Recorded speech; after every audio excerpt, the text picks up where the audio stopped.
restroom is right next door, and then there's water, hot water, and drinking water out there in the hallway, and cups and stuff. So we're live, and welcome everyone at home. Welcome everyone here. We are going to talk a little bit about the reasons that we might be here, the reason why we're engaging in a meditation practice. And we might not even realize why we're pursuing this or why we're interested in it. Something may have brought us.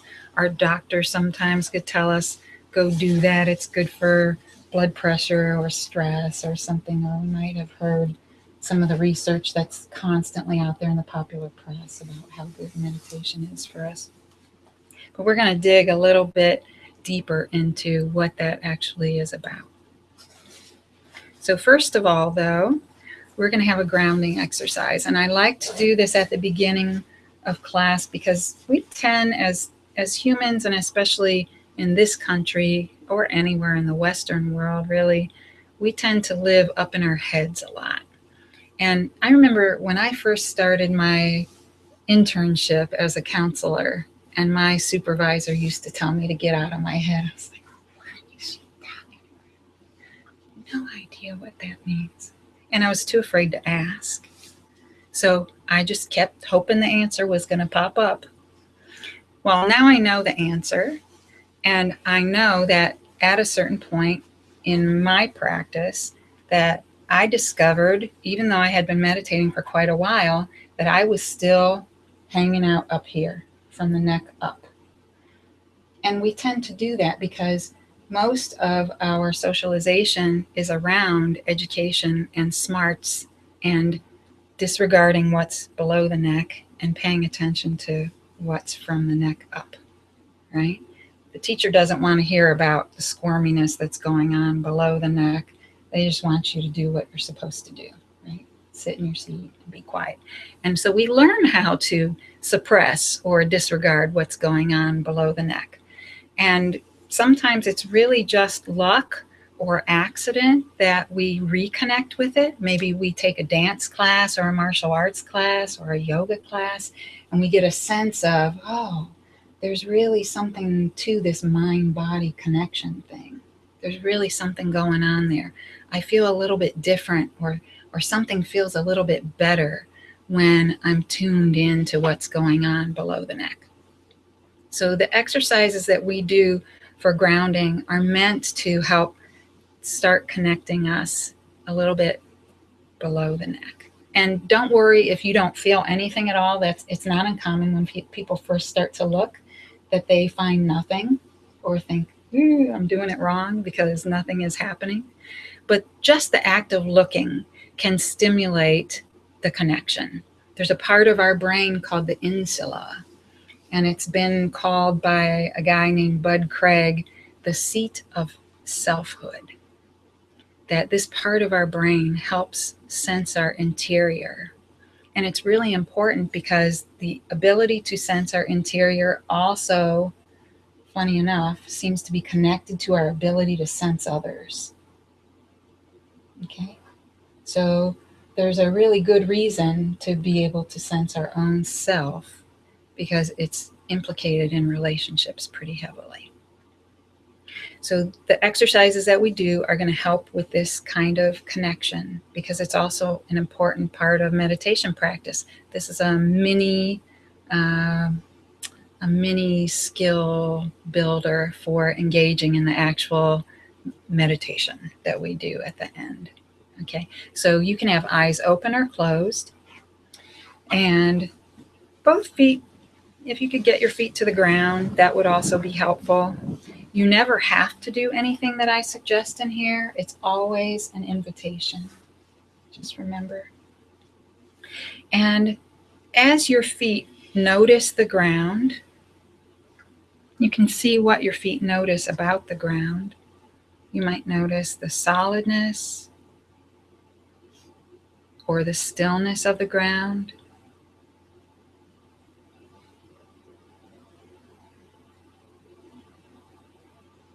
Or you might have a thought or notice that The ground is actually always there. Anytime you put your foot down, the ground meets you. It never fails to meet you.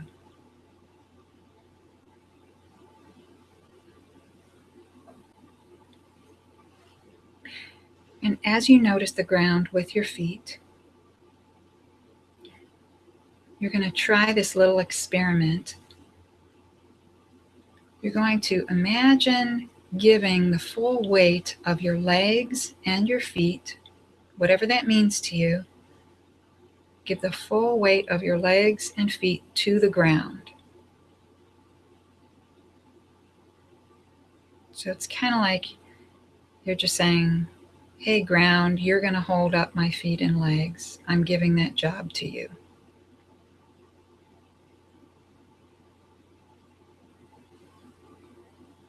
And if it doesn't feel all right to give all of the weight of your legs, you just give whatever amount of that weight feels okay to you to the ground.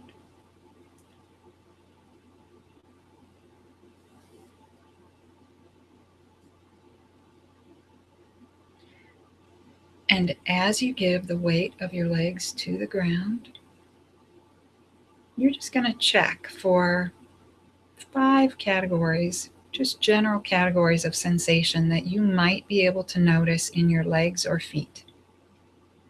The first one would be tingling.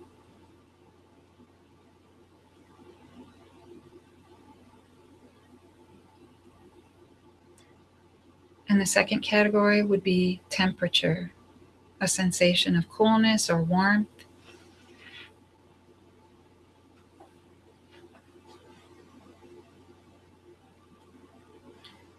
And the third thing you might find would be a sensation of vibration or shaking, trembling.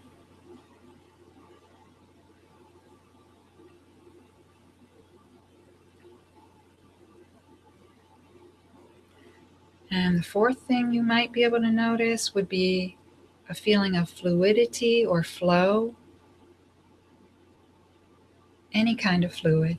It could be river, ocean, something that's not water, or feeling like water going through sand.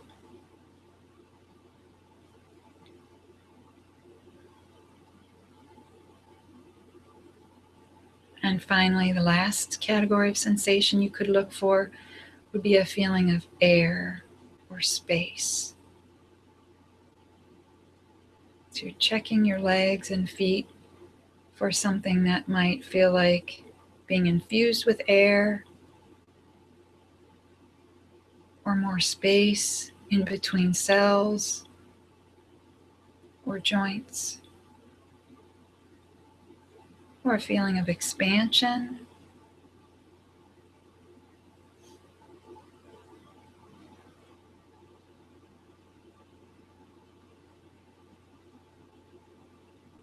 or just a sensation of there being more space internally.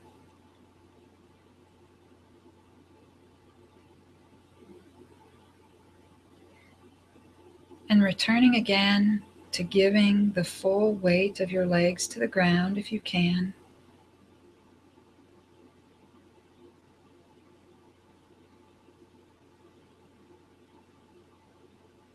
Briefly taking a moment to check your upper body as you give the weight of your legs to the ground for any tiny positive shift. Anything you perceive as positive, whether that might be a little more ease,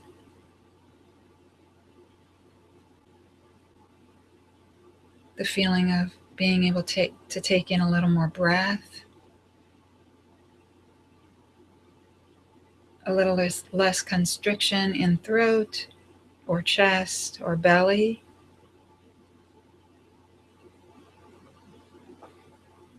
or a general sense of being more present, feeling more connected to the room or the ground. or your chair.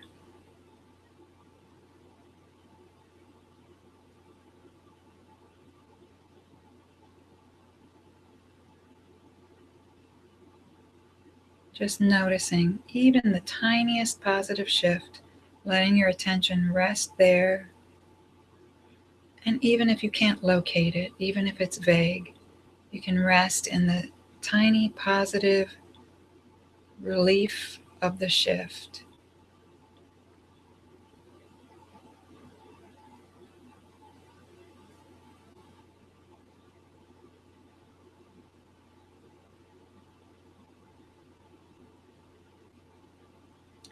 And then finally, giving your legs back to the ground again.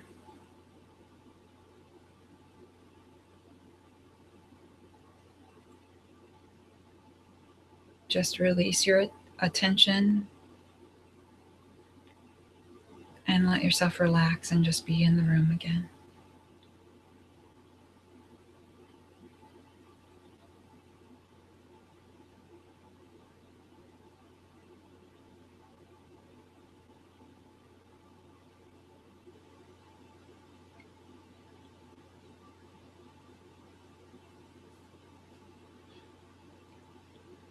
So this is an exercise we do every now and then because I think it's a good introduction to making contact with ourselves.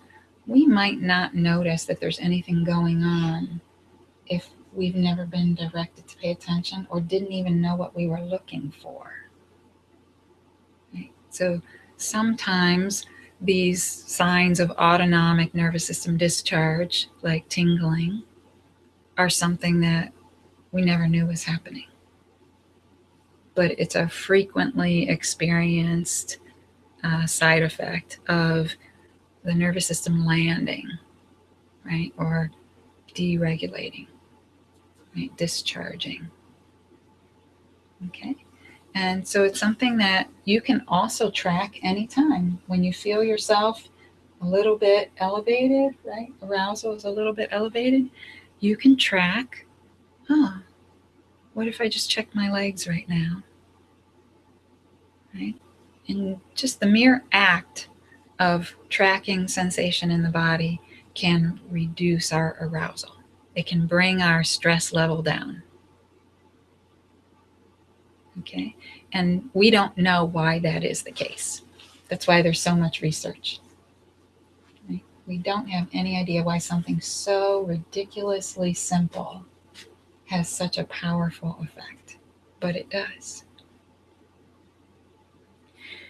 And so that leads us to the discussion that I was hoping we would have this evening. And actually, what I have prepared is a little bit of reading. And this is a book by David Richo. And sometimes I do read little excerpts from certain books that have relevant material.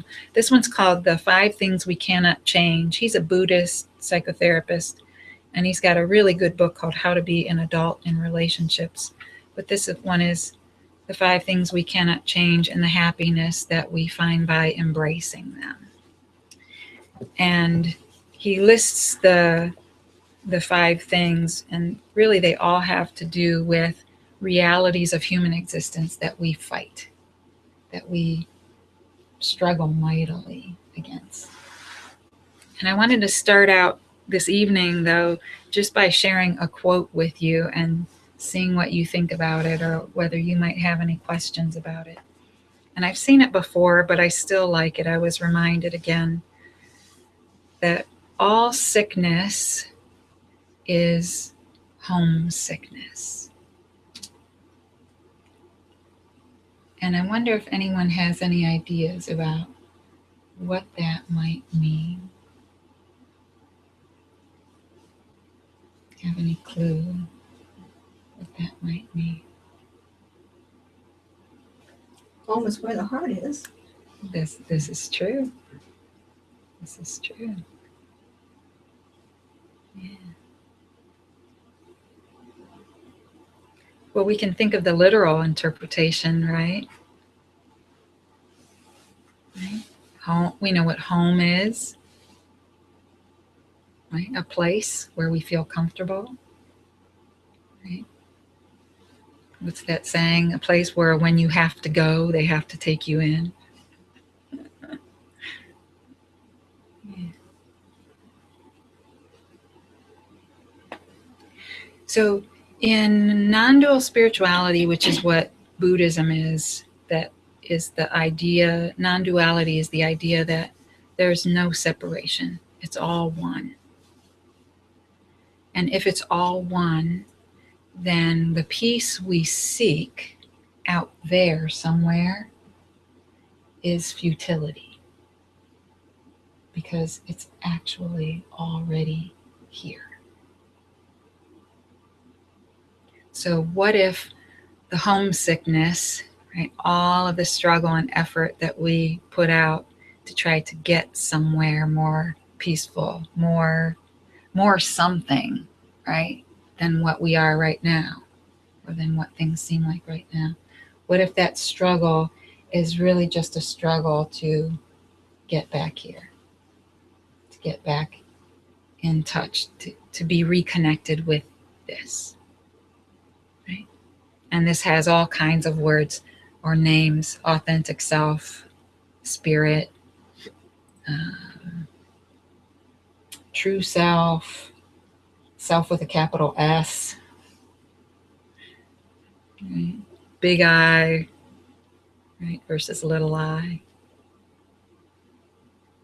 Trying to reconnect with that authentic part of ourselves. And as a therapist, the thing that I do, my job description essentially is to reconnect people with their authentic self, to help them be at home as themselves. That's all anybody wants, right? And I think that's the homecoming that the quote is referring to. But we get distracted. We think that getting that kind of comfort or getting that feeling is about manipulating our circumstances, right? External things, right? If I could tell you how many times somebody comes in for therapy and says, I need you to change this person.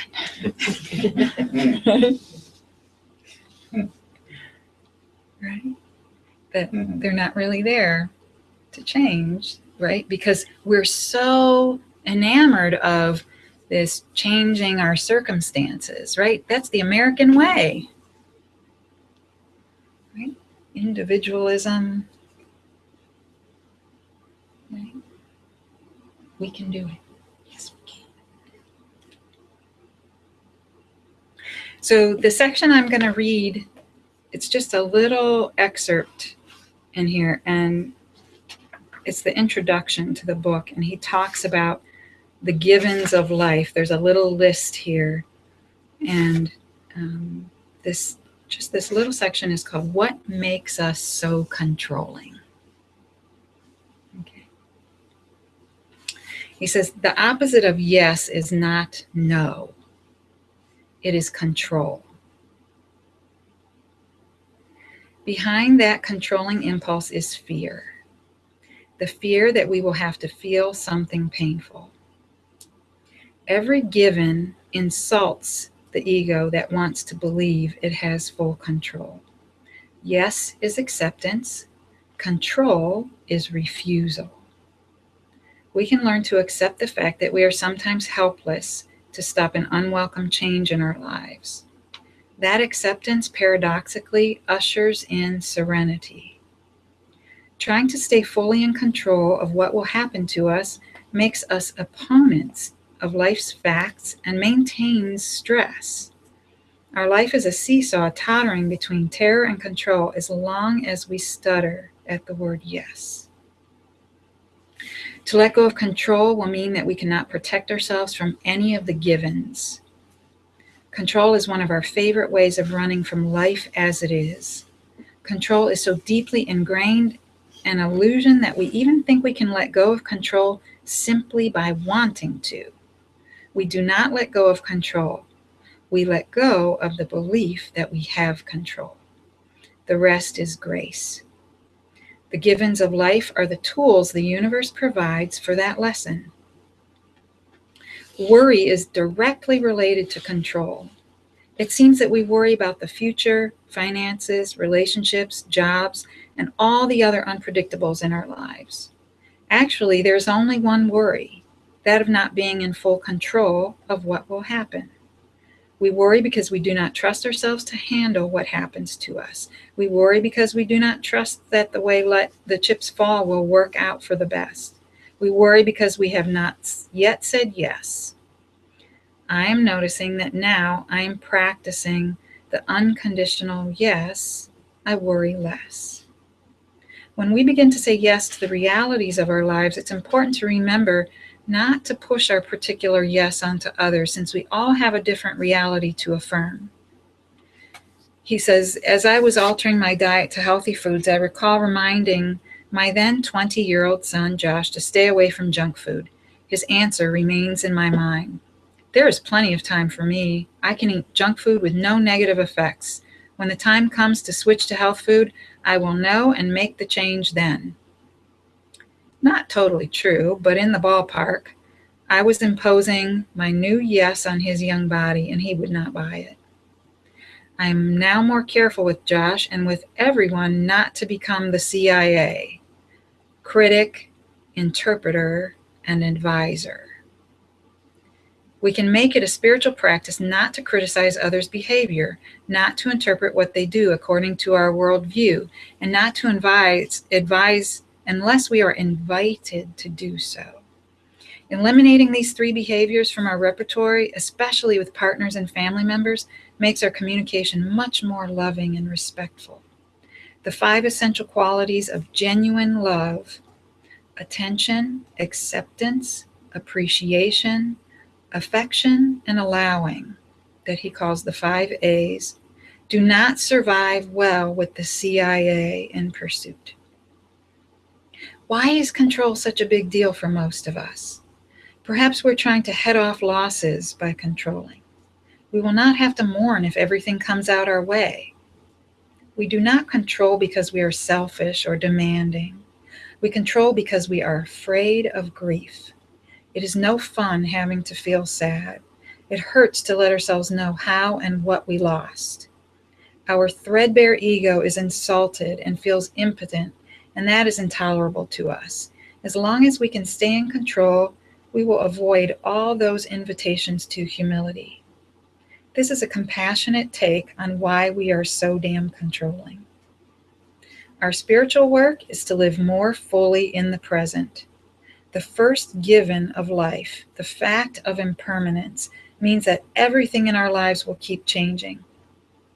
Joseph Campbell says, hell is being stuck in ego, stuck in trying to control things so that they can stay the same. By practice and grace, we can awaken into a new consciousness. The ever-present and ineradicable opportunity to change is a reason never to give up on ourselves or others. Then even hell is impermanent. When we give up what in Hamlet is called our peevish opposition to life's givens, we throw in our lot with that of the rest of humanity. Then we are not alone, and our negotiations with the world no longer break down.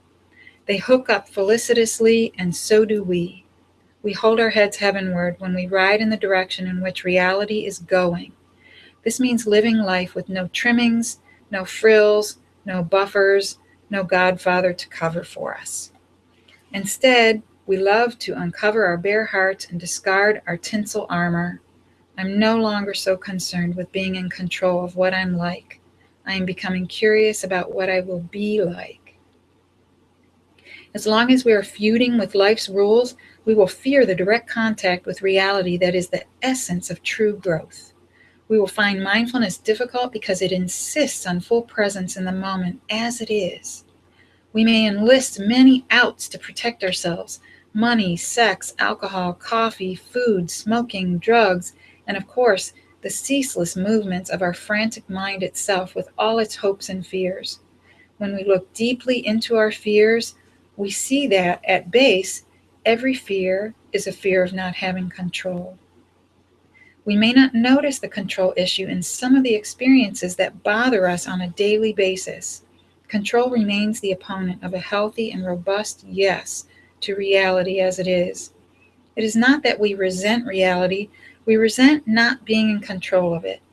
If we look closely, we might see a control dimension in annoyances like these. We want to be different from the way we are. We want others to be different. We want someone to call back or visit. We do not like tests or waiting for results. The house is not as clean and neat as we want it to be. We cannot get rid of the ants or roaches once and for all. We cannot keep the weight off or the blood pressure down. We obsess about what happened or what might happen. We have feelings, moods, and habits that we do not like. We do not sleep as well as we want to. Our parents, children, partners, or friends do not act as we want them to. We feel compelled to anticipate all possibilities. We cannot get certain people to like us no matter how hard we try. We were not successful at a job, in a relationship, or in financial planning. We thought of what to say only after an altercation. We lack skill in mathematics, baseball, or gardening. Underlying every one of these is the belief that we should be in control of everything at all times. That ironic enslavement makes for anxiety. It is the opposite of the serenity promised by its alternative, an unconditional yes to what is and to ourselves and others as we happen to be. How does needing to be in control help or hinder us in facing the givens of life, the living conditions here on earth? In a world in which things change and end, an attitude of acceptance and trust makes sense. This is impossible without letting go of control. In a world in which control is not reliable, we need something else. The ability to be satisfied with doing our best and letting the chips fall where they may. Then the work is to deal with what happens, however unkempt or undecipherable it may be. To focus on being in control hinders our chances of finding the new possibilities that arise when surprising directions appear on our path. Randomness becomes less scary and more appealing when we find it in a new frontier. An example of how life and destiny happen in surprising ways is apparent in the life of author Margaret Mitchell. She worked as a journalist in her native Atlanta with no evident interest in writing fiction. One day she was thrown from her horse and forced to stay at home for months of recuperation. To pass the time, she began writing a romantic novel about Atlanta in Civil War times. She worked on it for 10 years. Gone with the Wind, published in 1936, won the Pulitzer Prize and became her legacy to the world.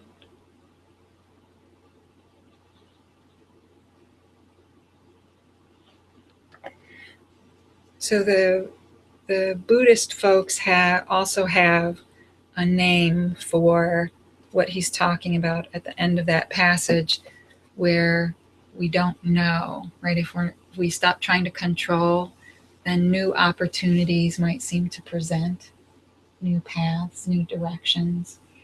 It's called beginner's mind. And I think it's such a neat little phrase for describing what we might characterize something as very negative or maybe even a weakness, right? The phrase, I don't know, right? How hard it is for us to say that to ourselves or to someone else, right? I have no idea. I do not know.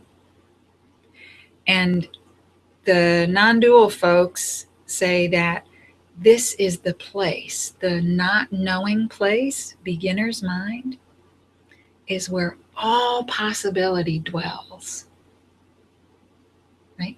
We, out of habit, might rush to solution over and over, right? Solve the problem as quickly as possible.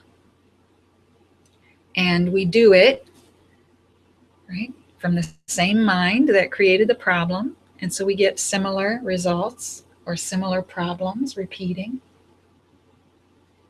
because we cannot stand, we cannot tolerate being in that don't know place. There's nothing that signifies lack of control more than being in that place.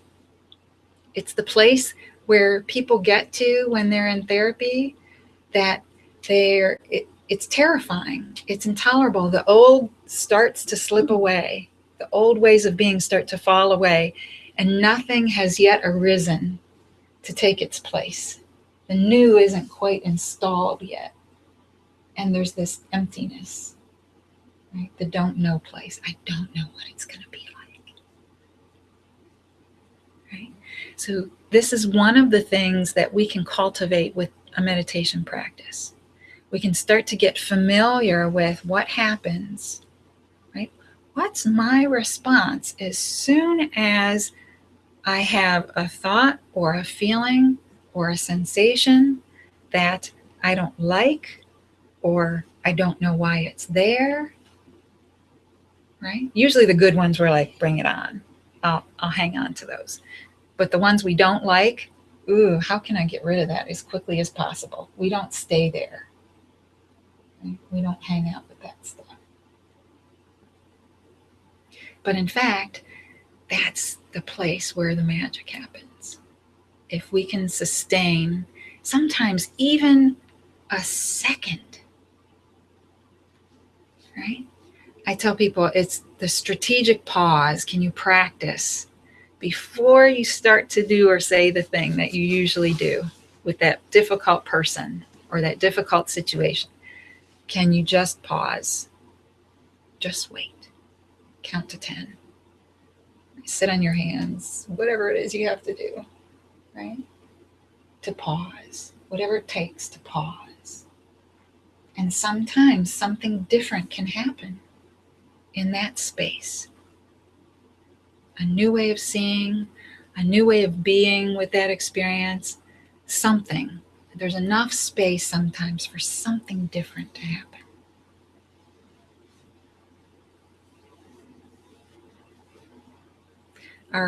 Our control habits are deeply ingrained, and they really do cause us a lot of misery. But being able to see them takes some practice.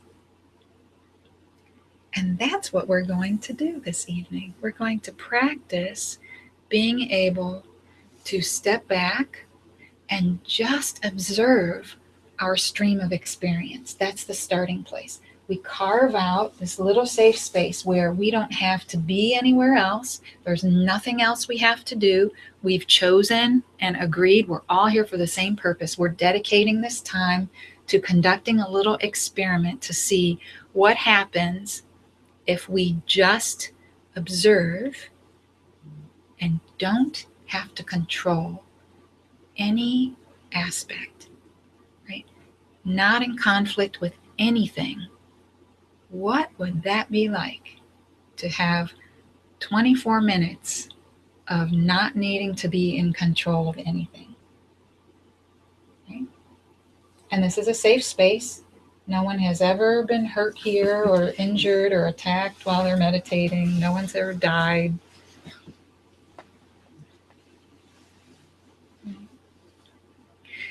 So that's what our meditation practice, that's the goal. Sometimes people have a goal to get to an altered state, and that's fine.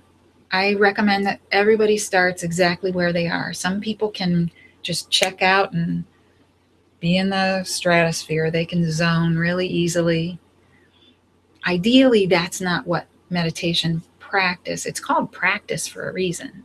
We're practicing relating to our experience in a particular way, because after a while, that way of relating to ourselves, curious, friendly, non-judgmental, might transfer to our daily lives, right? And it has lots of potential benefit if we can be that way with ourselves out in the world.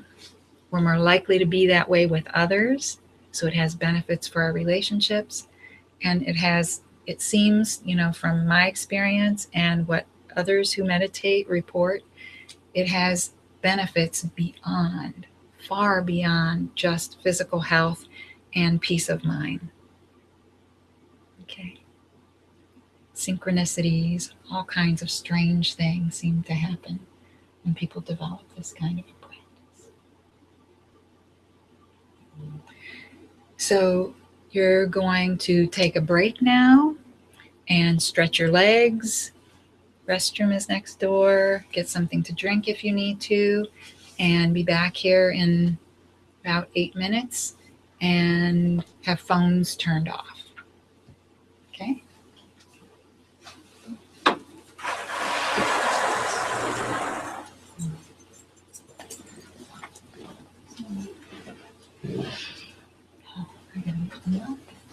Can you reach my phone under the pile, Jen? The meditation timer is on there. Check Thank see you. if it's on. It is off. So there's this great little timer I use for our meditation bell for the start and end. And it's called Insight Timer. And you can choose your kind of bell. And they've done a really nice job of recording the bells, because you can hear the bell all the way until the vibration completely ceases. And you can, if you don't like to meditate or you're not ready to meditate in silence, then there are tons, you log in and there are tons of guided meditations. There's so many to choose from, it's not even funny. What's it called? Insight Timer. And you can get it for computer and for phone. You want to take a peek?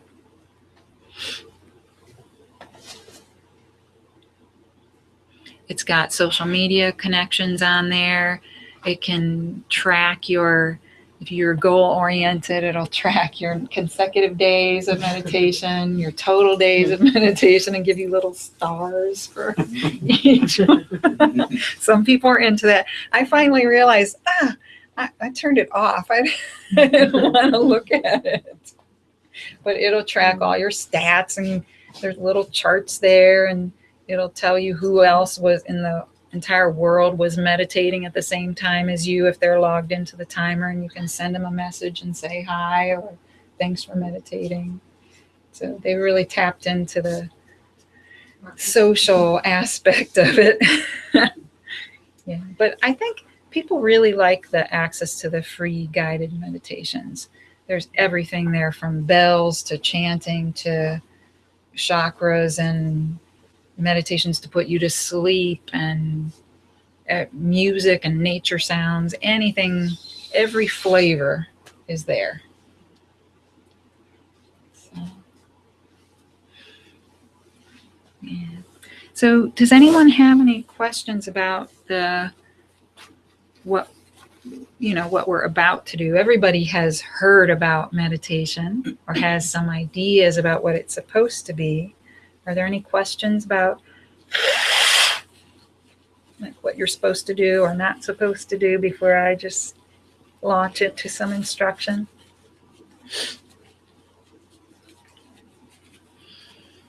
Okay, so, and there's always the cushion over there, the Zafu. If anybody wants to sit cross-legged, they call it Zazen. In Zen, if you want to sit cross-legged, and there's lots of different leg positions to try to give some ease to your legs. It can take a little bit of practice to sit for any length of time on the floor. I don't do it anymore. I don't sit on the floor anymore. People can cause injury to themselves actually if they sit for really extended periods of time. I mean, I don't think it's a natural position really to sit in. But I did do it for a while, and it takes some stamina and practice to hold yourself upright.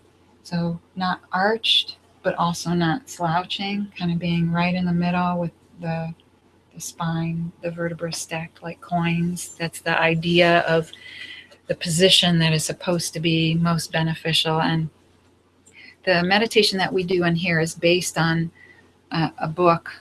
I meditated for quite a while before I discovered Adyashanti's True Meditation. He's got a book, it's not very thick, called True Meditation, and it has a CD in the back with a couple of guided meditations. And that was where I really discovered this idea of meditation as the opposite of control. Because we can engage in meditation experiences that really become control practices. They just replace our other forms of control. And people who are achievement oriented can really get into that, but it's not, and you're free to do that on your own, but that's not what we're doing here today. Okay. So our meditation consists of initially a body scan. So I'll guide scanning the body for any sensations that you might notice from head to toe. And then we'll shift to focusing on the breath for a little while. And then we'll shift again to focusing on noticing all the elements of experience that are happening right now. So that could include anything your five senses notice, and sounds outside the room, inside the room, things happening inside of your body, thoughts, emotions, right? Anything that's happening. Sometimes meditation is considered to be a getting rid of thought, and that's not actually what meditation is. Some people have a goal of getting rid of thought, or there's some people who out there who think that somehow if you can eliminate your thoughts, that you raise your vibration, or somehow meditation is better, doing more if you don't have any thoughts. But in reality, we don't know where thoughts come from. No idea. It's never been figured out yet. And we also don't know how to get rid of thought. We can distract ourselves, or sometimes thoughts just stop spontaneously for a little while, but we don't know why that happens or how that happens. And that's not really our goal. Our goal is more if we notice and we can just watch or observe the stream of thought moving through, this really cool thing happens. It can just fall into the background. Our minds can come up with whatever strange or disconcerting things that they want to, but we don't have to buy in. We don't have to go for the ride. We don't have to follow it all that closely. Okay? So you're just going to be observing your experience. Remember, that's the number one thing. While you're meditating today, you're just noticing. And anytime you forget that that's what you were supposed to be doing, as soon as you remember, oh yeah, all I'm supposed to be doing is noticing, then you just come back and do that. And near the end of the meditation, we'll introduce the question that is from the True Meditation book, which, like David Richo says, we can't actually tell ourselves to let go. That doesn't work, right? We can't actually just, right? How effective is it if somebody tells you, oh, just calm down? Not helpful. Just relax. Right? But we can propose to ourselves in a way that's gentle.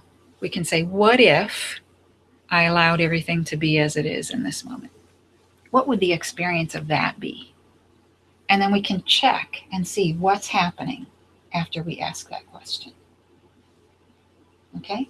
And we have to just keep watching, because how we respond to that question could be shifting while we watch. And we're just noticing. And when we forget that that's all we're doing, we just, as soon as we realize we've forgotten, we come back. The coming back, I think, is the most important part of meditation, because it's how we come back. We're not saying, right? And then get back here.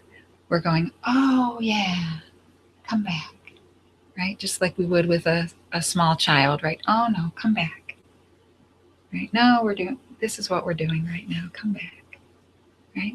That's kind of what our minds are like, right? A puppy or a small child. Oh, come back. Okay. So I will start the timer, and anyone who feels like there are any lights in here that need to be adjusted, you want this one off? Please.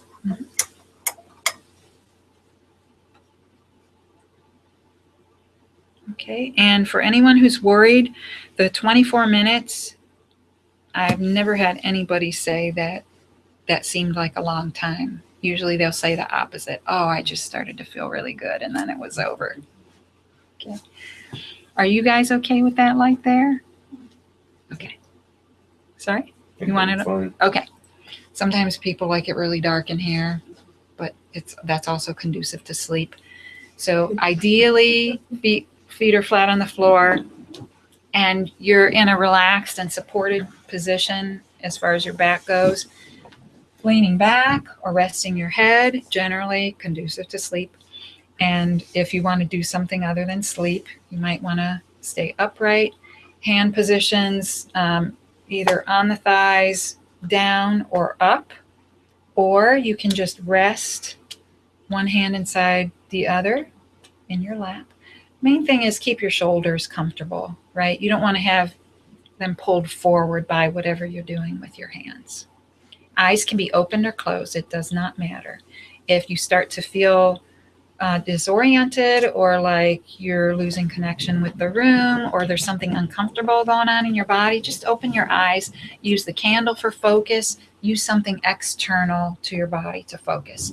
And if you don't like or can't follow what I'm saying for the guide, you can choose any object you like in the room and just keep putting your focus there and bringing your focus back to watching whatever the object is. Picture on the wall, candle, your feet, doesn't matter. Okay? So just start to let yourself come into awareness of the chair that you're sitting on. And let me remember to start the timer.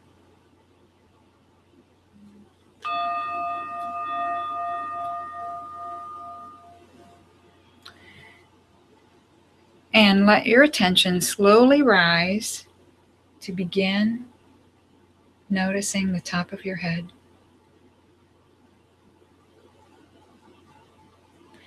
And you're just letting your attention rest at the top of your head for anything at all that you notice there. It could be some of the sensations you've looked for in your legs, and you might find nothing at all or something different.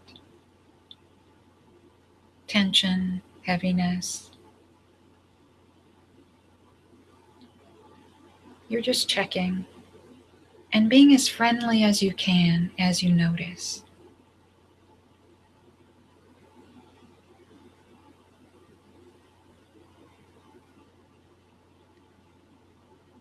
And when you feel like you've got a good sense of the top of your head, let your attention drift down to start to notice your face.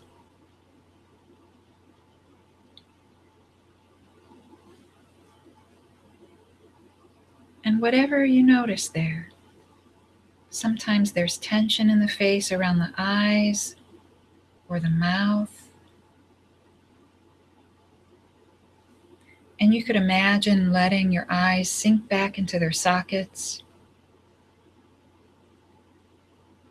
Or you could let your tongue go completely limp in the bottom of your mouth to just see what that does to any tension there in the face.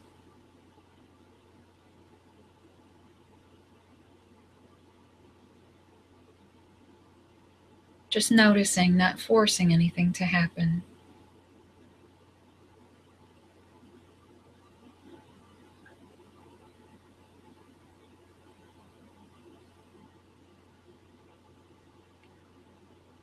And then gently preparing to shift your attention again, moving around to noticing the sides of your head, temples, ears, jaw. And if you notice any tension there, you could experiment with imagining letting your ears drop ever so slightly.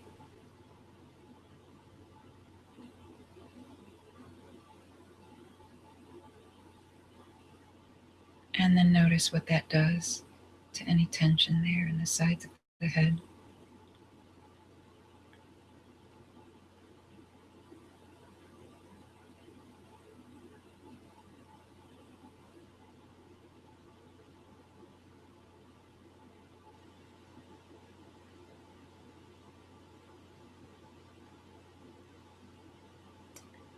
And then you're going to leave whatever you're noticing there in the sides of your head and in your temples, shifting your attention around to the back of your head and the back of your neck.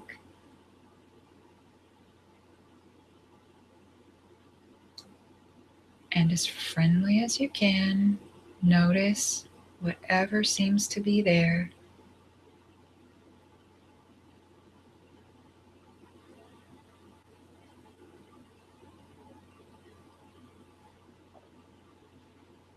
Another place that we carry tension, but it's not easy to voluntarily relax. So if you find any discomfort or tension in the back of the head or neck, you could just make a request, a silent request for some relaxation.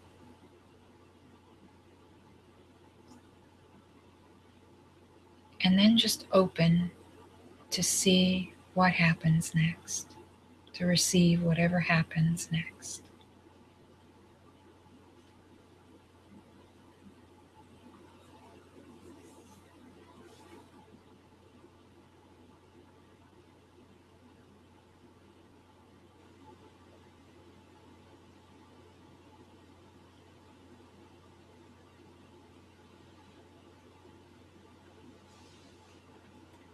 And gently preparing again to shift your attention, you'll start to scan the full length of your shoulders all the way to the tips of your fingers, starting at the neck, scanning first your left arm across the top of your shoulder, pausing at the shoulder joint, scanning left upper arm, pausing at the elbow, scanning your left forearm, pausing at the wrist, and letting your attention scan all the way to the tips of your fingers of your left hand.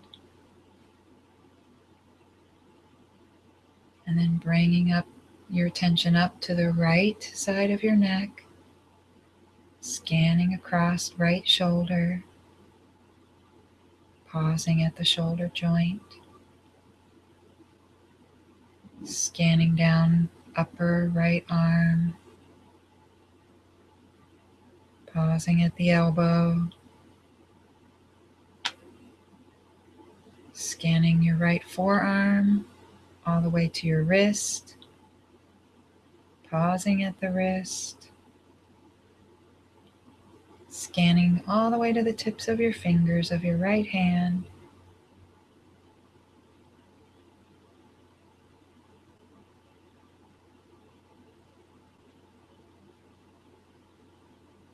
and then, as best you're able, let yourself feel both arms at the same time, all the way from your neck, across your shoulders, and down to your fingertips.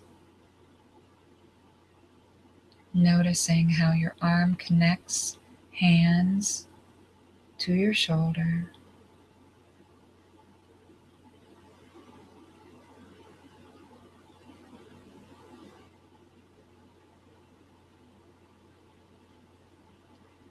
And you might notice sensations in your arms that you noticed in legs earlier,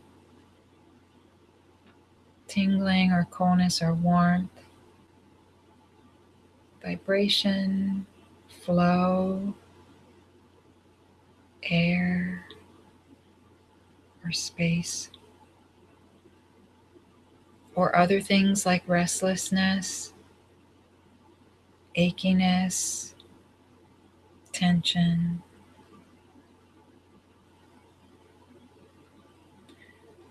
And you're just being as friendly as you can with whatever you find.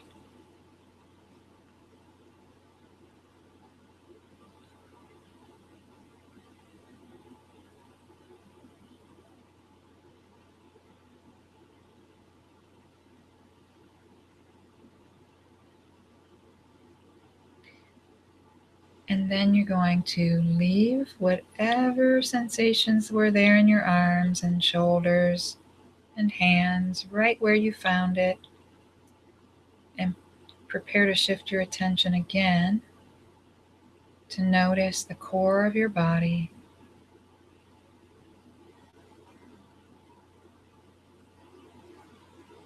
And you're going to scan first down the front, starting at the throat, noticing neck and throat, and then noticing your chest and heart area.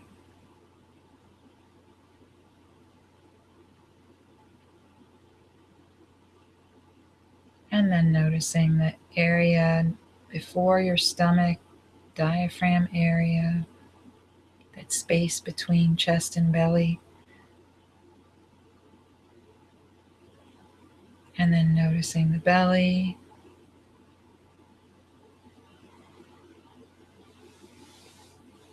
And then lower abdomen.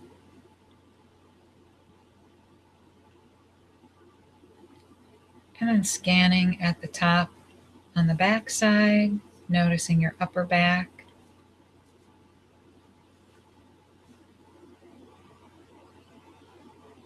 Noticing shoulder blades and the area between the shoulder blades. Scanning down, noticing the middle of your back.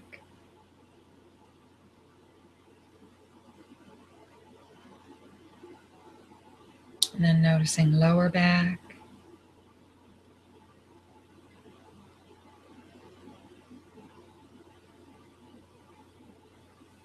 And then bringing awareness to obliques, or those muscles that are on the sides, that run up and down the sides of your trunk.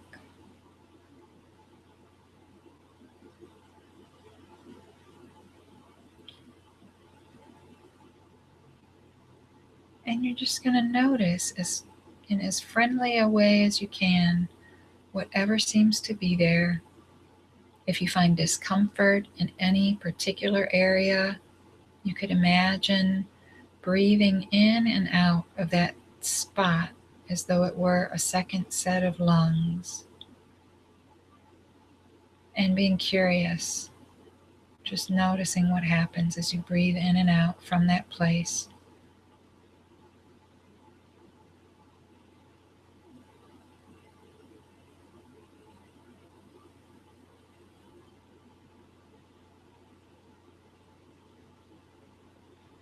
And perhaps also noticing places that are in the center of your body that might be comfortable or neutral.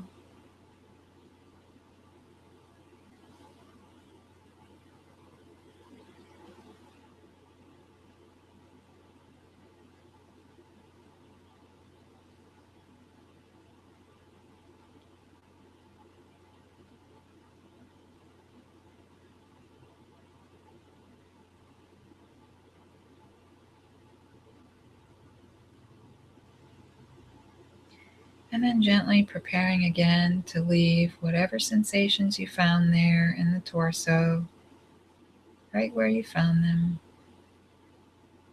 Shifting your attention to begin noticing your legs, starting with where you are seated in the chair.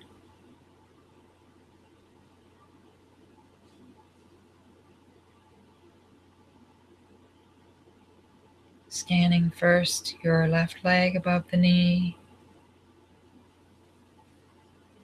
and then your right leg above the knee.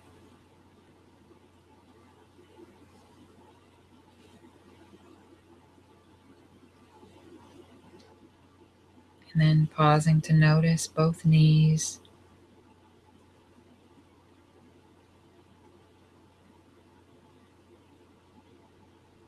Letting gravity pull your attention down into your lower legs, scanning fronts and backs of your lower legs until your attention meets the ground in your heels.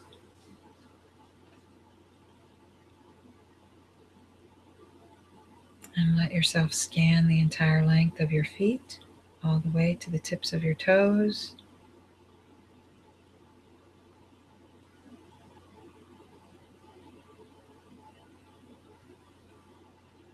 And then notice your left leg from top to bottom.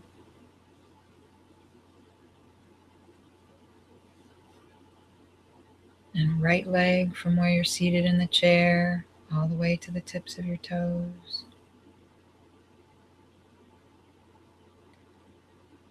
And then feeling the full length of both legs together. Again, noticing any sensations that might be there.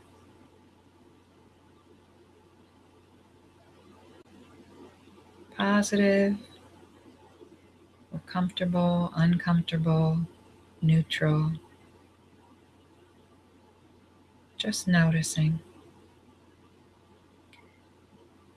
Whatever you experience and however you experience it, however it seems to be hitting you in this moment, is just fine, exactly as it is.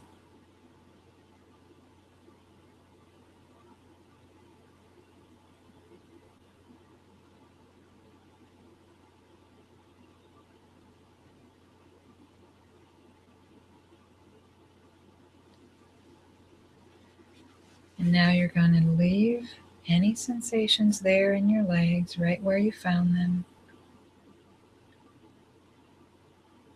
As you bring your attention gently upward to meet the place where you notice breathing happening. Wherever breathing seems to be happening, let your attention rest there. And that might be different for each person. It might be the rising and falling of chest or belly that you notice, or the movement of air at the nose or throat, cool air coming in, warm air exiting. And you're not trying to change your breath in any way. All you're doing is noticing that breathing in and breathing out is happening.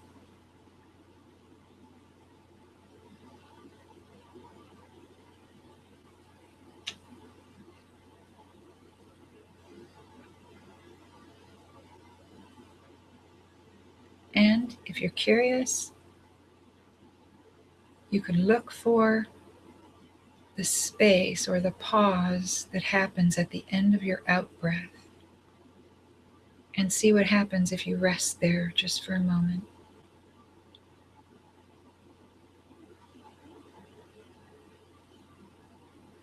There's a space or a pause before you begin to draw the next breath in.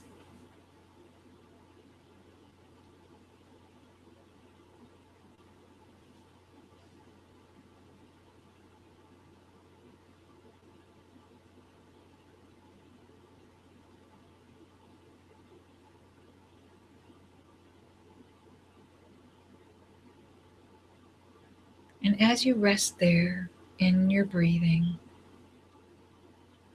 wherever that feels like it's happening for you, as you rest there,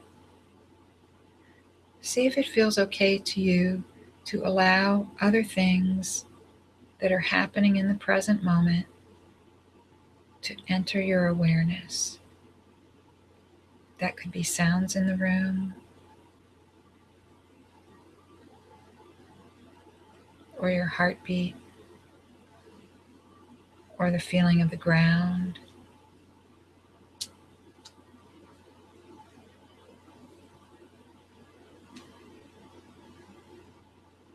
or the ambient noise outside the room.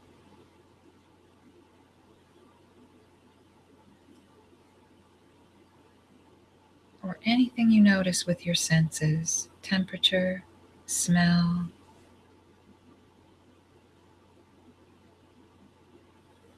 others in the room,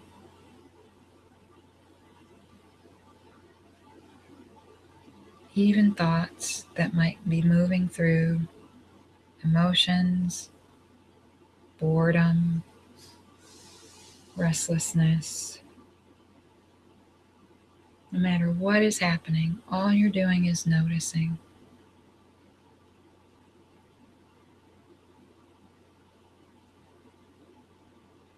And as an aid to that noticing, if you like, you can introduce this question. It's like conducting a little experiment. You can ask, what happens if I allow everything to be as it is in this moment?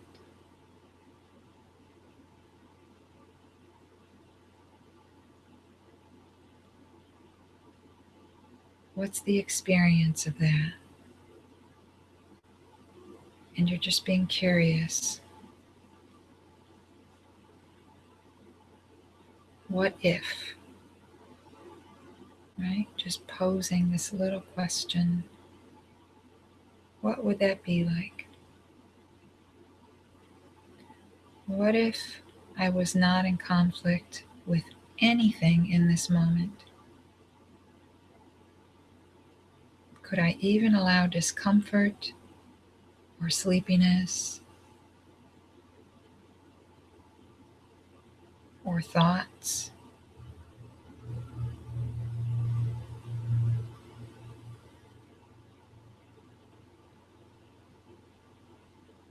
What if everything moving through my experience in this moment is fine exactly as it is? Just contemplating the possibility of it, not saying it's true, only asking, what would it be like to allow everything to be as it is right now?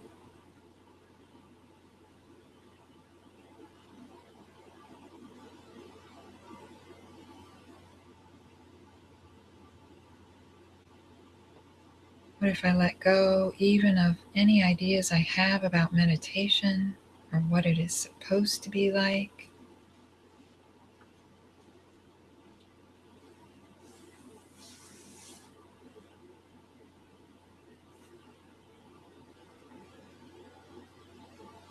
What if I let the controller, the one who's trying to get it right, just fall into the back seat, not be driving, just for a little while?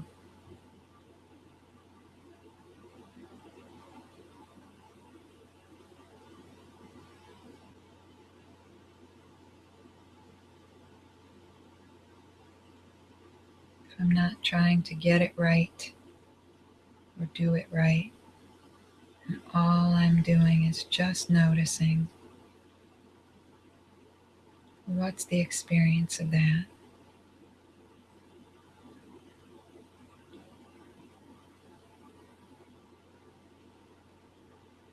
And you're just going to take 2 more minutes as we reach the end of this meditation to savor whatever silence or peace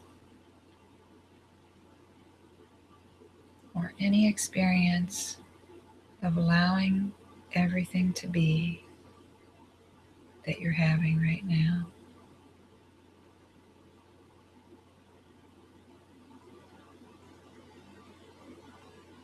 Just allowing yourself to rest there.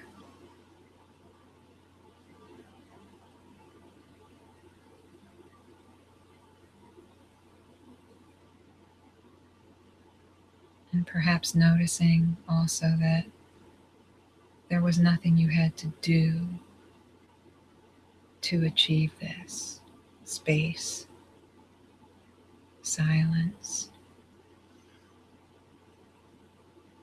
All you had to do was nothing.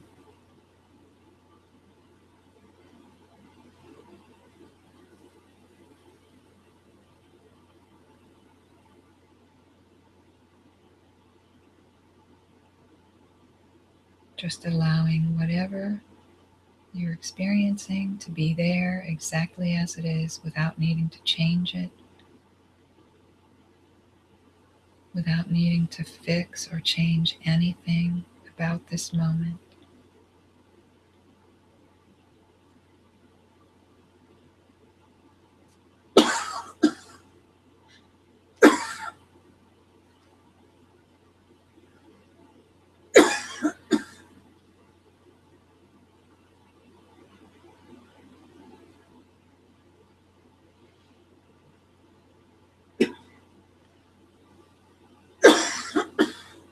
as you feel ready, you can start to send some energy into your arms and legs.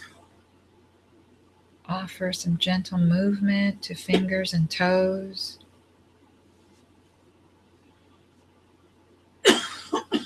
Taking as much time as you need to transition from your meditation space.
So nice to be with you all this evening. Thank you for coming. Thank you. Namaste. Thank you. Namaste. Namaste.